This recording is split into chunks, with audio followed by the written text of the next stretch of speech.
host, AybrielBTV, and welcome to another episode of Down and Dirty. Today, we're going to talk about financial literacy, investing your money, and being knowledgeable about how money works. But before we get started, of course, you want to know who these amazing people are. I'll let them introduce themselves and what they do.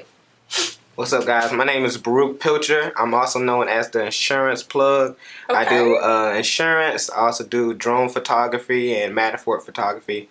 But, you know, my Instagram is Rook the Truth, and my Facebook is Baruch Isaiah Pilcher. Okay. Welcome. Hi everyone, my name is Ashely Johnson. I am a licensed Georgia realtor and I'm also a boutique owner. I own my own clothing boutique as well as a credit repair specialist. And you can find me on all platforms officially _Ashely. Okay. Nice. What's up, y'all? My name is Barrett Baugh. I'm a property accountant, mainly in the affordable housing and senior homes industry, and also a small business owner of an upcoming business called the Super Professional. It's a resume advising / editing business. So on Instagram, you can follow me at Baugh, BAUGH Junior _. And that's pretty much my name for all social media accounts. So, Well, welcome, you guys. Thanks for having us. No problem. Well, let's get started. So let's talk about the importance of having multiple streams of income and how to invest your money. Okay.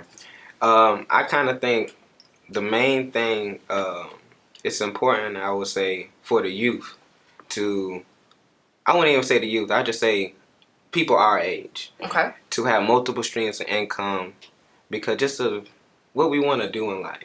Right. You know, I also teach an insurance class in Savannah and also Atlanta sometimes. Mm-hmm. And one of the things that I always tell my students, now it's a little funny, but by the time I'm 30, I'm trying to be living on an island. Ooh. Not living on the island, but I get you saying. Exactly. Yeah, you know, absolutely. you know, I'm talking about coconuts in my hand, you know, That's right. and Bathing suits all day. Right. exactly. And I joke around and I tell them I'm gonna be out there in a Speedo, you know? Right.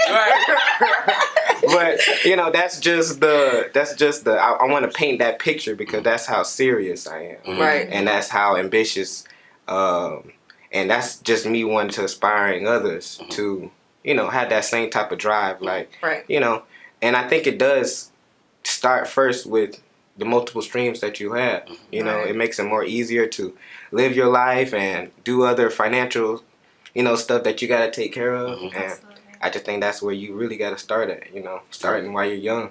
You know, Right. I hear a lot of old people say, man, you should have done it when I was your age, and Right. when I was younger, man, you should have done this. And, you know, once you hear that enough, you just got to take time and just do it, you know? I think more so with our generation, like what I kind of like admire, because like we kind of noticed that multiple streams of income is important like early on, rather Yes. than about when we're, you know, in our 40s and Right. 50s. You know what I'm saying? So Because a lot of us don't like to Yeah. work the traditional jobs now. right. Mhm. So the entrepreneurial mindset is definitely, you know, something that could definitely contribute to you having multiple streams, especially like with times now, like, you know, with the whole pandemic and things like that.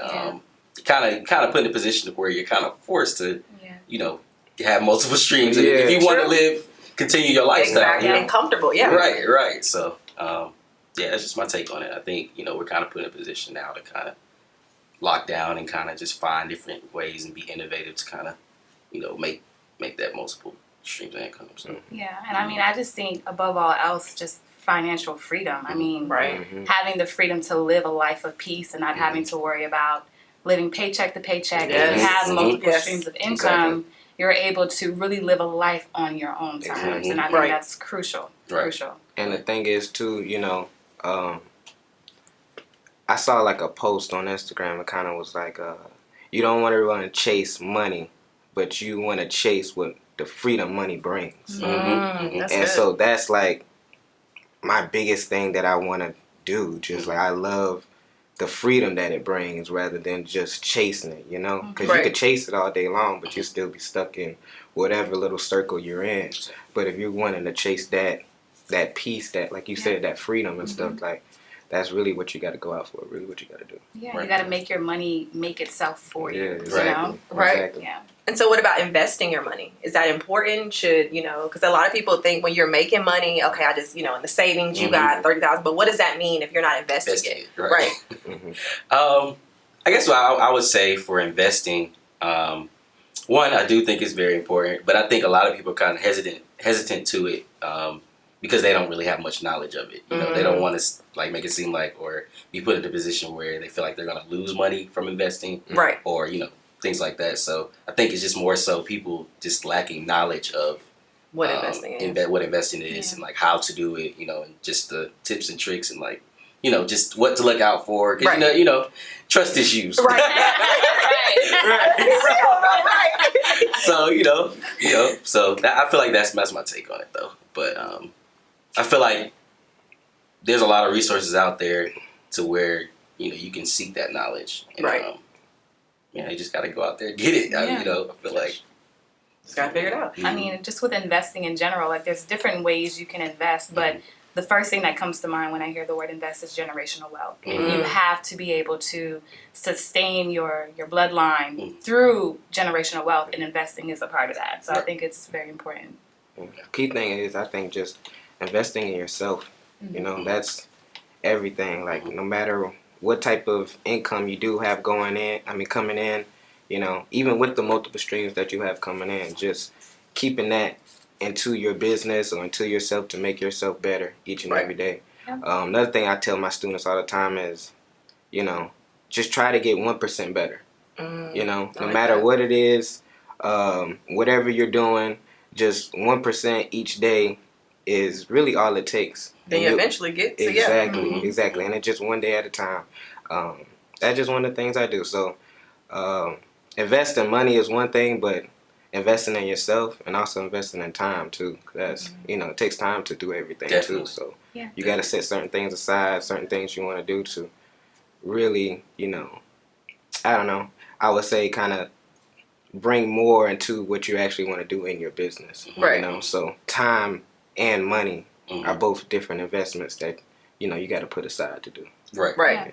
And so I know that you said it's a lot of trust issues when it comes to investing, because I think that is true. People aren't knowledgeable on how to invest, what to invest in. So you guys' professional opinion, what are some ways that you guys invest your money? What do you invest your money in? I think when I first got started in investing, I started with Robinhood, so it's like basic, I like that basic, too. So I feel like it's definitely like a platform where you can kind of learn and kind of guide you to a certain extent on how to what to look at, the status of different stocks and things like that. So that's kind of how I got started with the Robinhood thing. So same. What about y'all? Me too. Robinhood. My biggest investment is kind of like my quality of my work. So my equipment. So most of the stuff that I need to get to make sure that when I do a service, it's 100%. Right. So especially if I'm gonna be out here calling myself the plug, I gotta make sure you gotta back it up. They ain't just getting whatever, and it's he calling himself that. I'll be like, I'm coming with it. So that's one of the things that I invest in. There's a lot of equipment. It costs money, but it costs money to make money. It costs money to make money. So. That's just the biggest thing. So are credit scores important? Yes or no? Yes, absolutely. Okay, let's talk about that, because people have this stigma that credit scores, and it's like you need a credit score to get certain things in life. Really? So let's talk. Yeah, you would be surprised. Some people have credit scores of 200, 300. I'm like, how did he even get that? Wow.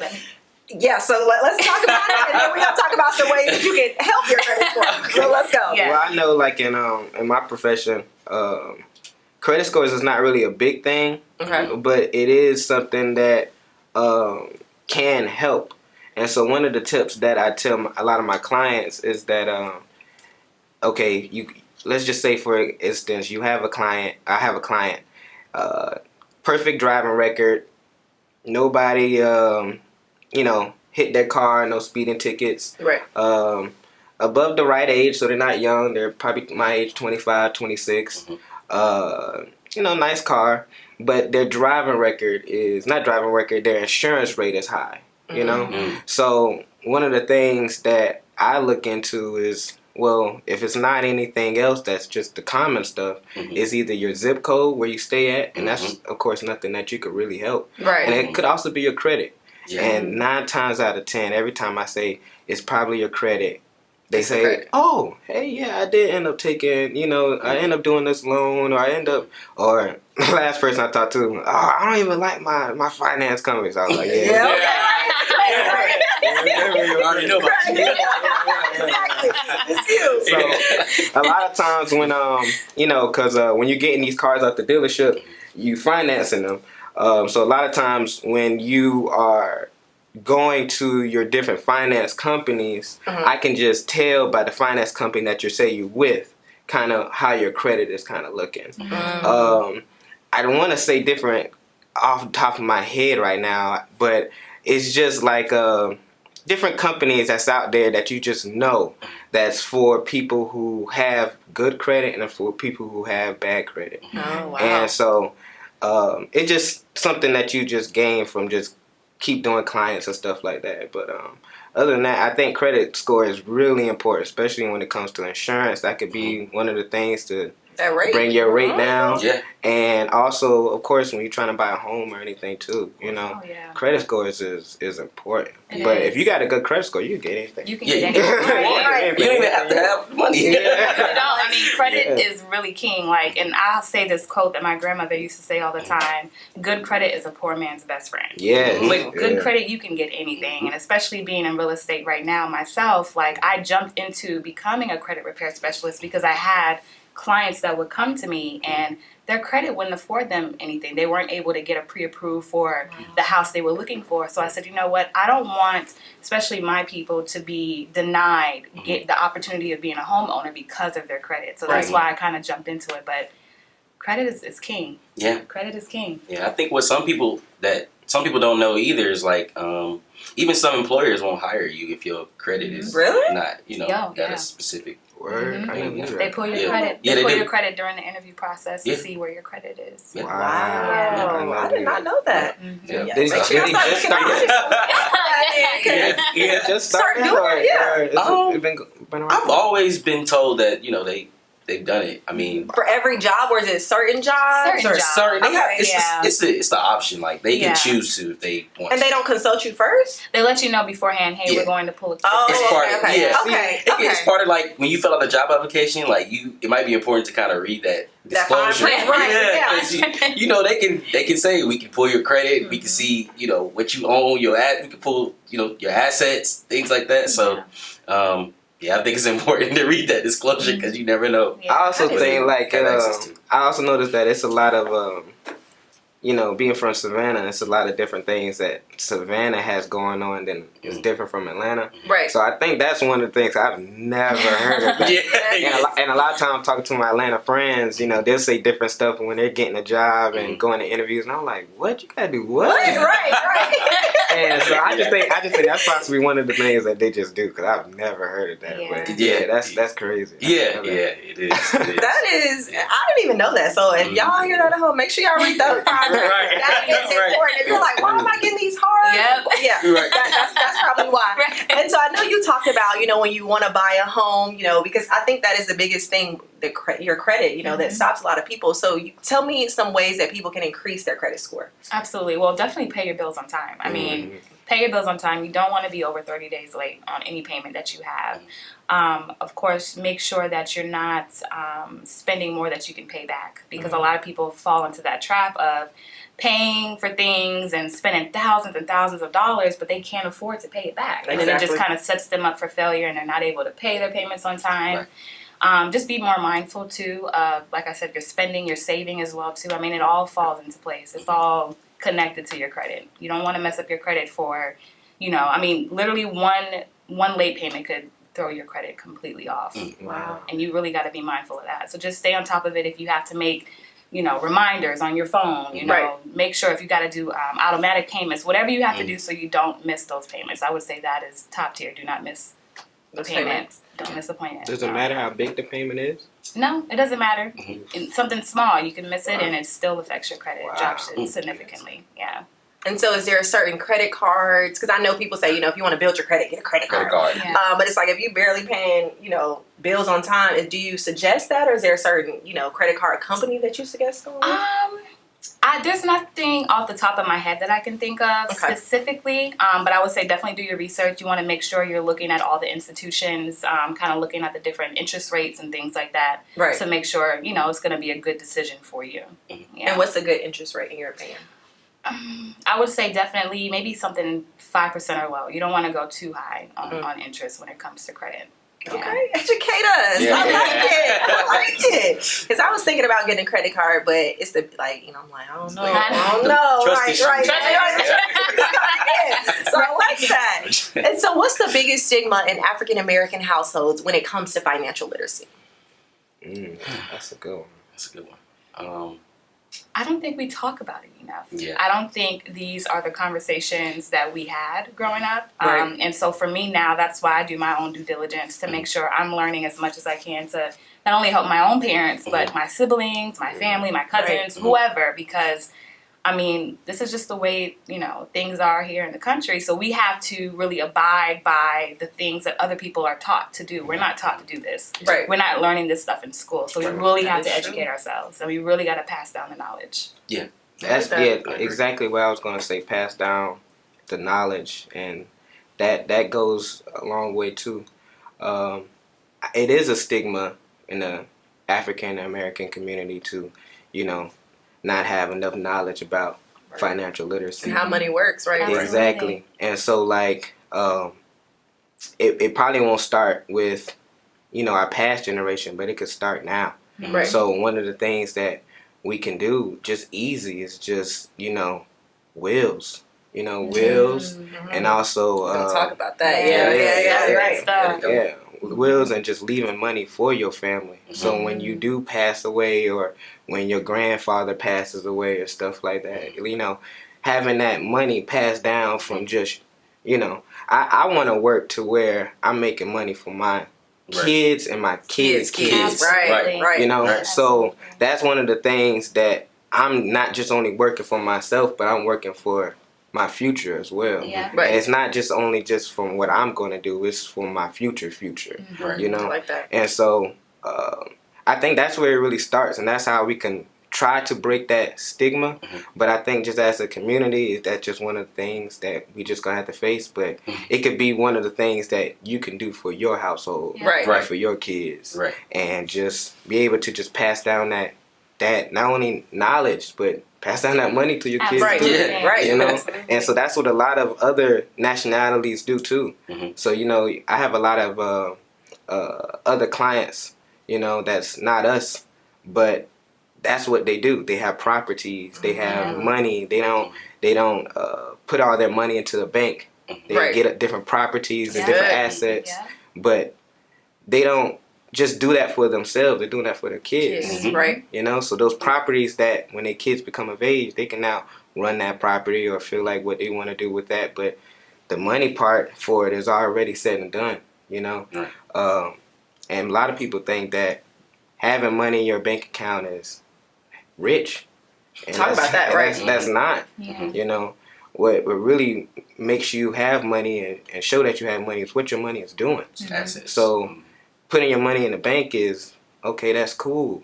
But what are you putting your money into? What are you investing your money into to keep that money going, keep it, so if you invest in a property or something, then, property value goes up, property value goes down. Right. But that's money steady, I would say, building wealth. Yeah. Right. So you could do something with that later on.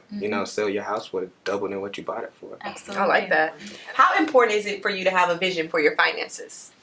I would say it's important. I think being able to visualize where you want to see yourself, visualizing your future, you're able to then put a plan in place to kind of get to where you want to be. So I think if you don't really have a plan in place, you don't really know the necessary steps you need to take. But if you have a vision in mind, if you have a vision board, like I have a vision board, and I literally have a blank check on my vision board because I know where I want to see myself. So now I know, okay, I want to get to this amount of money. Let me set the steps up so I can actually get there and achieve that goal. So, I like that. Yeah. It's really different. What about you for your I think it's important.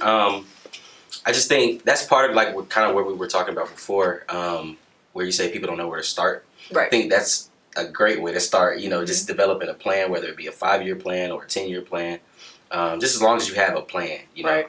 Making vision boards, and even like creating budgets for yourself, like for like short-term goals. I think what I do at the beginning of every year, like I try to set a budget for myself based on the money that I'm projected to make for the year. So it's like, Nice. what I need to spend my money on, how much do I need to spend it on each week, each month, That's discipline. type stuff. You know what I'm saying? Absolutely. Not saying I always follow it, Right. but it's good, to have it. So I think just having, and then being, just being transparent with yourself and just having that as a guide to kind of help you. I think it's a good idea. Personal budgets. So. I like that. And so in your profession as an accounting, you work with people, always trying to manage their money. Yeah. Tell us a little bit more about that. Yeah, so not specifically individuals, but I work with affordable housing and senior living properties. So I like that. you drive around, you see like those senior living homes, and, Right. affordable housing complexes.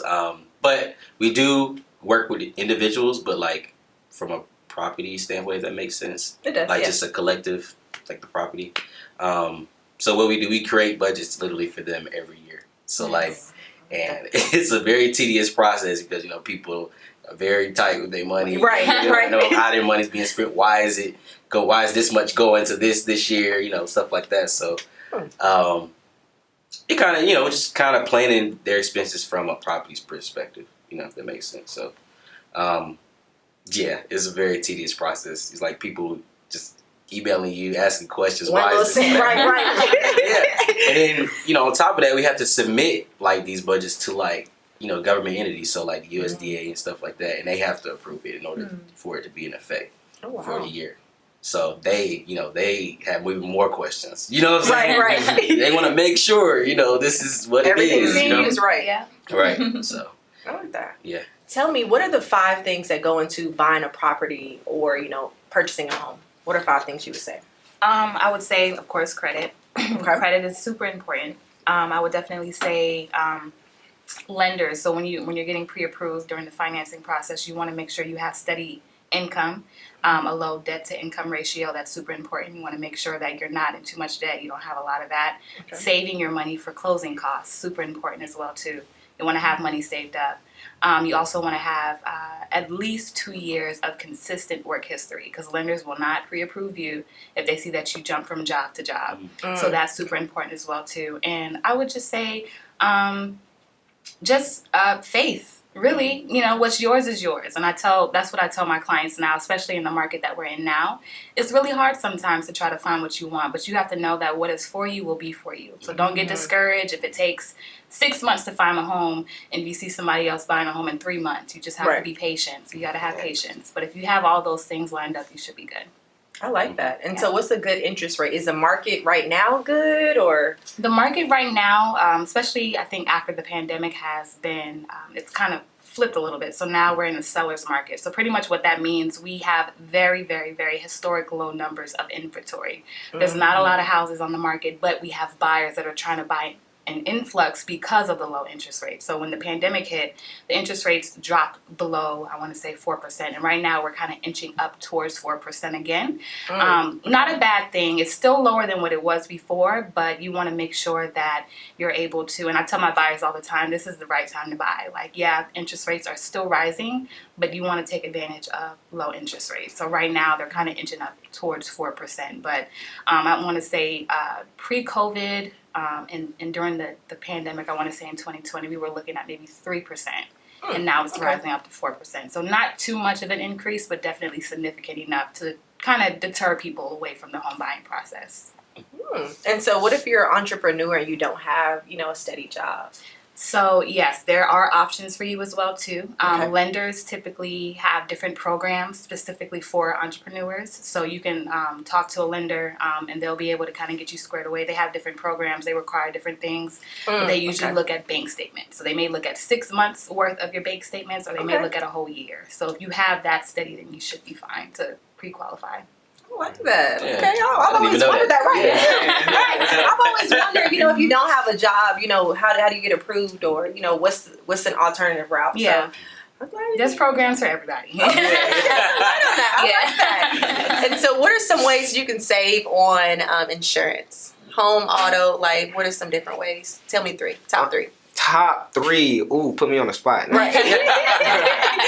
Top 3 ways you can save on insurance. My biggest thing is if you're eligible, you could take a defensive driver's course. I have a couple on my website that you can take. And you could also, depending on which situation you have going on, you could go to the court and take one. Or you could take an online one for about $40 and it takes about an hour. The court one in the classroom is probably like a 9 to 5 type ordeal. So you kind of, it's a little bit longer and a little bit more money. But, if you take one of those, you can definitely get a decrease on your insurance. Another thing that can help you with your insurance is trying just to find any type of discounts that you can for your vehicle.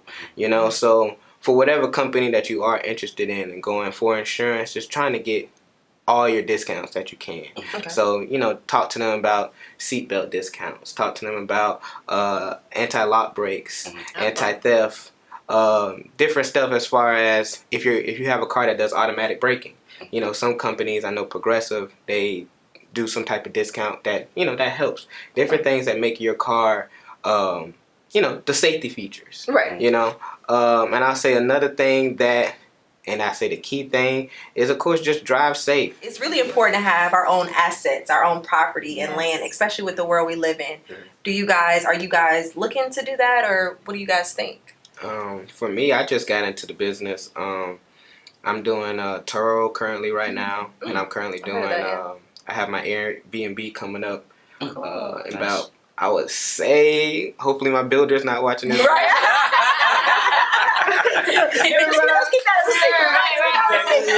Hopefully in about 3 weeks. But we just got little stuff we got going on. And the thing that's really special about this property to me is that it's my actual home.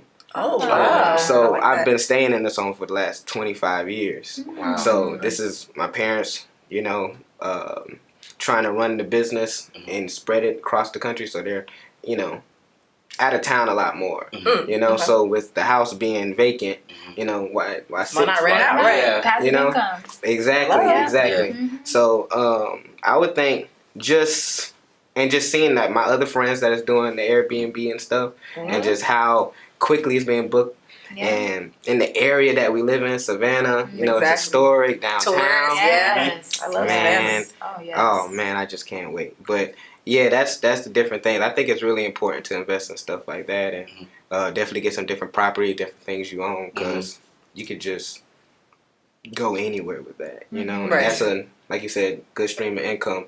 Because you can make a lot of money with Airbnb and Turo. So right. Like that. Yeah, like I said earlier, my goal is just like the mutual fund thing, and then kind of the same as you. Like my mom, she's like in our childhood home like by herself, so it's like our brother's about to graduate from high school. Like she's trying to look for something smaller, so it's like, but she doesn't want to get rid of the house. So it's like she's asking me, she's like, do you want to just move there and you pay me rent? I'm like, no. I'd rather invest it, and like turn it into like a rental property or Airbnb, something like that. So definitely a goal of mine to kind of see what we can do with it.